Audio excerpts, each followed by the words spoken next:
Indeed, we can expect very wintry weather overnight and tomorrow as well, with a yellow level snow ice warning in operation for all of the country, with falls of hail, sleet, snow, as well as a very sharp or severe frost. So very hazardous conditions expected overnight and for much of tomorrow, so do take care. Now this is all courtesy of the fact that we're in very cold air at the moment over Ireland, polar air pushing down over us, and we're going to stay in that very cold air as we go through tomorrow, Sunday, right the way through Monday as well, and even on into the early part of Tuesday. But eventually as we go through Tuesday, we'll see milder air pushing in over us and the weather becoming milder then from the middle of next week. In the shorter term, you can see this band of cloud pushing in over us at the moment. That's bringing wintry showers to the west of the country at present, and they're going to push across the country, falling as sleet, snow, hail as we go through tonight, with a very sharp frost as well. And then tomorrow, it's worth noting that we'll still have an easterly breeze here along the east coast, and that's going to feed in further wintry showers, especially to eastern parts of Leinster,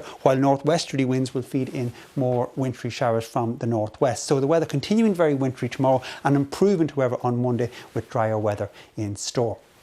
So taking a look at the situation at the moment, well, you can see those showers there pushing into the west, and they're going to make their way across the country as we go through this evening and tonight, and they'll all be very, very wintry indeed. So we can expect then, as we go through the early part of the night, from Munster, Connacht, parts of the Midlands, falls of sleet and snow, and then later in the night moving over the rest of the country and falling increasingly as snow, as the temperatures will be very low. Parts of northeast Ulster may stay mainly dry, and it's going to be very cold as well, with temperatures dropping as low as -3 or -4 degrees with a severe frost. Fairly light winds overnight and moderate winds tomorrow, but significantly we see they'll feed in more showers from the northwest, and these easterly winds will make for more showers to push in across parts of Leinster and